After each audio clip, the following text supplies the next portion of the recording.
स्वाभिमानी शेतकरी संघटनेचे खासदार राजू शेट्टींनी महसूल मंत्री चंद्रकांत पाटलांवर जोरदार टीका केली आहे।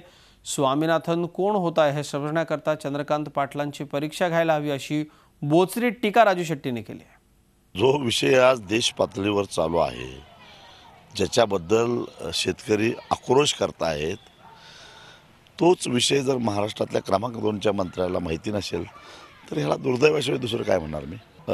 मला वाटतं की एकदा त्यांची तोंडी परीक्षा घ्यावी आणि रंगराजन समिती म्हणजे काय, स्वामीनाथन समिती म्हणजे काय आणि वैद्यनाथन समिती म्हणजे काय, ह्या 3 वेगवेगळ्या समिती शेतीच्या संदर्भातल्या आहेत।